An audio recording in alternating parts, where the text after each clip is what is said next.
almost being crushed alive, to this blazing inferno that turned a routine stop into chaos. It's on to Van den Gorberg, and certainly shouldn't have come as a surprise to him. These are the world's most horrifying pit stops in motorsport. Let's start off with an absolute legend giving new meaning to staying cool under fire. It's exactly the same problem. It's on fire, Ted. The car's on fire. We haven't seen this for years, since the big fire of the Benetton of Jos Verstappen and Michael Schumacher. What's he going to do? He actually didn't even bother panicking and chose to race on. Send it out, there's no problem. It's only a bit on the surface, that's fine. I mean, the exhausts are running red hot underneath that engine cover. And of course, as we know, they top. Here's one with quite a confusing mess.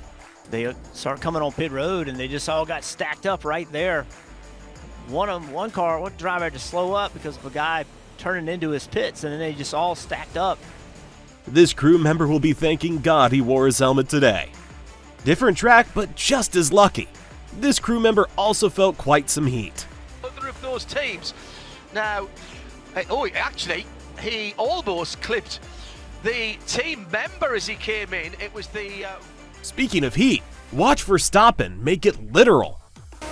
Well now, just let's keep calm. There are a lot of fire officials down there, and the fire is already out. When the nozzle came out of that was supposed to seal it. The fuel splashed. Luckily, the crew was well equipped to handle this kind of heat. And see how 3 seconds later, that tremendous inferno there, Verstappen in the middle of it, must have been absolutely terrible. This next one's just gotta hurt. Well, let's just say the soul.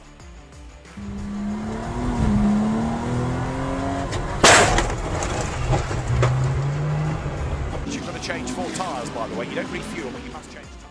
So, at pit stops, you're supposed to get new tires, right? Wrong. Check out Mansell's bad luck. Less than 8 seconds he's away, but the right rear flies off, scattering other mechanics. And the 3-wheeled Williams stops in the pit lane. Mansell is stranded. He can do absolutely nothing. It's almost as soon as he launches back again for the race. In slow motion, one of the mechanics on the right rear raises his arm, but his fellow hasn't tightened the nut, and the car starts to leave. Now here is proof that drivers aren't the only ones prone to accidents on track.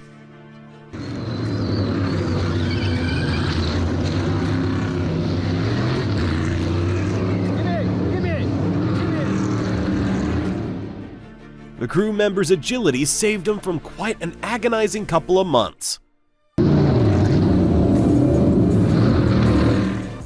Talking about agony, try to feel what Ricciardo might have felt here.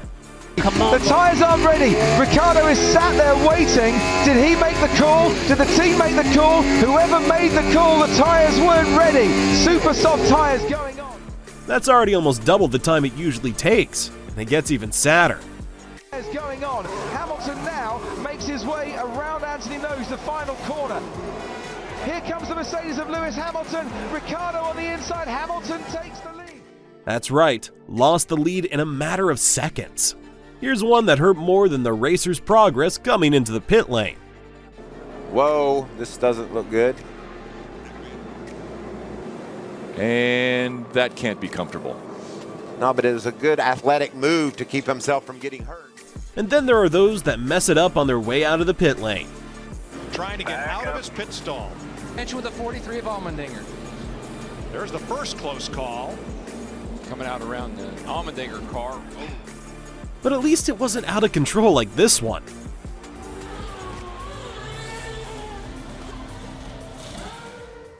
Watch the damn thing go on a rampage. And there was mayhem at Renault and Force India. Imagine having to navigate this sort of an obstacle on track. Time. The wheel was heading down the pit lane on the right, and a mistake proved costly. What you're about to see next isn't a war zone. Looks like it's right down around the Eric McClure. We got a guy on area. fire too behind the wall. Oh my goodness, a scary situation on pit road here at Richmond. And look how easily these firestorms can start. Eric McClure's couldn't see who was on fire because of all the flames and smoke. Wow. Wow, look at the fuel, man. We haven't seen a fire like that in a long time. Here's probably the luckiest man around that incident. Yeah, awake and alert, and we certainly don't know the extent of his injuries, and this could very well be the fuel man who also was in the middle of the fire, and I believe, Brad, it was O'Brien. It was confirmed that there were no serious injuries. Now this is how you hop off the track in style. Wait for it. Now she came in on turn 3 as opposed to pitting off turn 4. This is her exiting her pit box. Oh boy. And no, this isn't a scene out of Charlie's Angels. Here we can see Bruni facing the heat. The immediate response of the mechanics ensures the flames are put out in seconds. Bruni gets out, he's safe, but he has inhaled some of the fumes and is struggling for breath. Fearing a second ignition, he bailed out pronto. The team have had a lucky escape.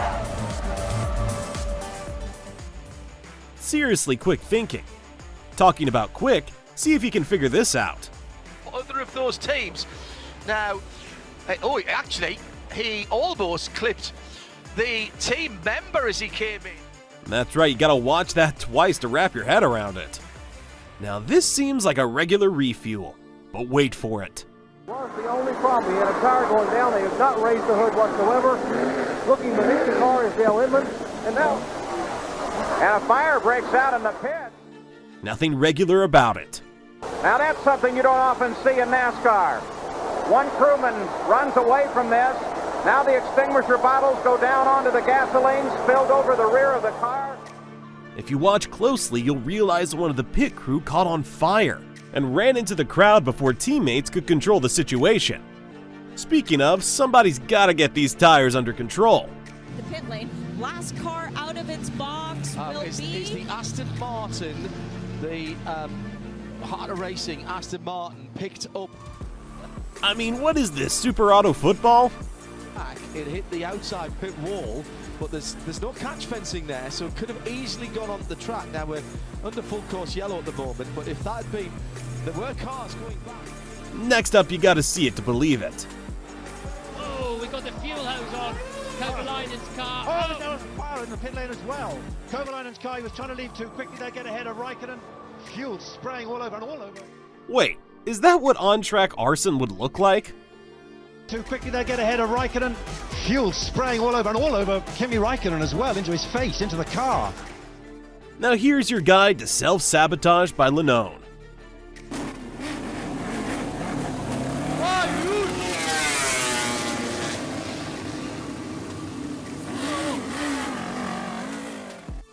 Luckily, he didn't clip the front end coming in this hot.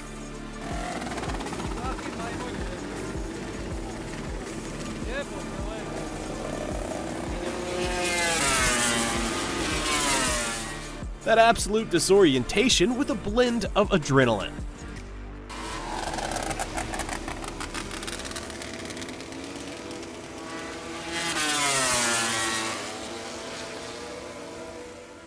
That was him realizing he incapacitated the replacement bikes once he's ready to go.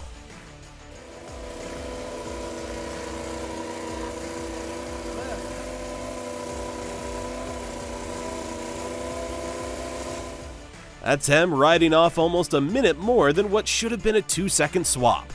Which one of these pit lane disasters made you hold your breath the longest? Let us know in the comments down below.